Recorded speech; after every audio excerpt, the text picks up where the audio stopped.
Salam sejahtera untuk kita semua. Pelajaran Sekolah Sahabat dengan tema utama Surat Efesus, pelajaran ke-6, Misteri Injil. Sahabat petang, ayat hafalan, bagi dialah yang dapat melakukan jauh lebih banyak daripada yang kita doakan atau pikirkan, seperti yang ternyata dari kuasa yang bekerja di dalam kita. Bagi dialah kemuliaan di dalam jemaat dan di dalam Kristus Yesus turun-temurun sampai selama-lamanya. Amin. Efesus 3:20 dan 21.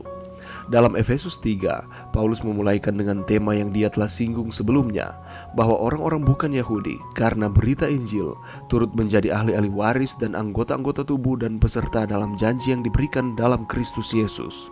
Efesus 3 ayat 6. Dan meskipun itu mungkin tidak terlalu mengejutkan bagi gereja saat ini, yang sebagian besar terdiri dari orang bukan Yahudi, itu adalah sesuatu yang tampaknya baru bagi banyak pembacanya pada waktu itu.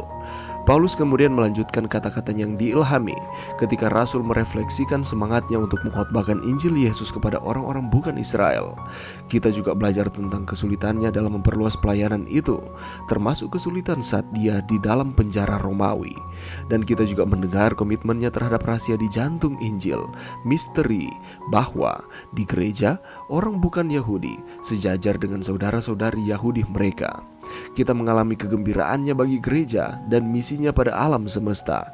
Kita mendengarkan saat dia berdoa, memuji Tuhan karena mengungkapkan kasih karunia-Nya melalui gereja. Singkatnya, kita diilhami untuk bergabung dengan Paulus dalam hasratnya bagi Injil. Adapun tema dan ringkasan pelajaran sepanjang minggu ini, setelah ia membagikan dalam Efesus 3 ayat 1 visinya yang mulia tentang salib Kristus dan apa yang dicapai salib bagi orang Yahudi dan juga bagi orang bukan Yahudi, Paulus ingin meyakinkan saudara-saudaranya di Efesus bahwa ia berdoa agar mereka selalu merenungkan, memahami, dan dibimbing dan diubahkan oleh memandang salib itu dan oleh kemuliaan, kuasa dan kasih Allah yang dinyatakan oleh salib itu. Namun, tepat ketika Paulus mulai memberitahu orang-orang Efesus bahwa dia sedang berdoa untuk mereka, dia yang dipenjarakan oleh Kristus Yesus oleh karena kamu orang-orang bukan Yahudi, memutuskan untuk lebih banyak memikirkan pelayanannya bagi orang bukan Yahudi. Pelayanannya terdiri dari memahami misteri Allah yang mulia untuk memasukkan mereka, orang-orang bukan Yahudi, dalam rencana keselamatannya dan di dalam jemaatnya. Misteri ini dijelaskan sang Rasul bukanlah sesuatu yang ditambahkan dalam rencana Allah. Sebaliknya, itu adalah tujuan kekal Allah. Dan sekarang, di zaman Kristus, Allah melanjutkan untuk sepenuhnya mengungkapkan tujuan ini kepada dunia, menggenapinya melalui Kristus dan sekarang melalui Dia, Rasul Kristus. Tema-tema pelajaran yang akan kita pelajari sepanjang minggu ini menyoroti 3 tema utama. Yang pertama adalah doa dan cita-cita Paulus bagi jemaat adalah memandang jemaat sebagai manusia baru, termasuk orang bukan Yahudi.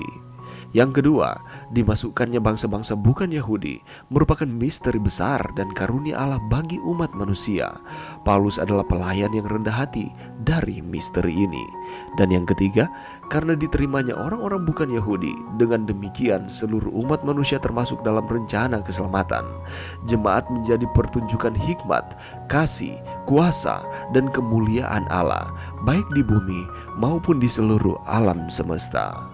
Saudaraku, kita akan melanjutkan akan pelajaran kita sepanjang minggu ini ke dalam pelajaran Sekolah Sahabat pelajaran yang ke-6 dengan tema misteri Injil. Kita akan pelajari bersama bahwa Paulus adalah rasul yang dipenjarakan bagi orang bukan Yahudi. Bukan hanya orang-orang Yahudi saja, tetapi juga bagi orang-orang yang bukan Yahudi. Mengapa demikian? Apa yang dialami oleh Rasul Paulus ketika dia menginjil kepada orang-orang yang bukan Yahudi? Dan bagaimanakah kita dapat belajar lewat pengalaman Rasul Paulus untuk mempercayai Allah dan jalan-jalannya di tengah-tengah keadaan yang sangat sulit? Di dalam pelajaran ini juga kita akan pelajari bersama mengenai misteri Injil yang telah lama tersembunyi. Apakah misteri yang telah lama tersembunyi yang dipercayakan kepada Paulus? Berikutnya kita akan juga melihat bagaimana peran gereja dalam penyingkapan hikmat Allah. Dan apa yang harus kita lakukan sebagai umat-umat percaya yang ada di dalam gereja Tuhan? Dan ada statement yang mengatakan bahwa Kristus berdiam di dalam hatimu. Apa maksudnya ini? Bagaimanakah caranya agar Yesus Kristus dapat berdiam di dalam hati kita? Dan pada akhirnya kita akan pelajari sepanjang minggu ini mengenai kemuliaan dalam gereja dan dalam Kristus Yesus. Apa maksudnya ini? Dan mengapa hanya di dalam Yesus Kristus? Apakah berkat-berkat yang akan kita dapatkan? Apabila kita terus berada di dalam Yesus Kristus, dikaitkan dengan kemuliaan di dalam gereja. Untuk mendapatkan jawaban-jawaban dari pertanyaan-pertanyaan ini, mari kita meluangkan waktu kita walaupun hanya sejenak di tengah-tengah kesibukan saudara dan saya.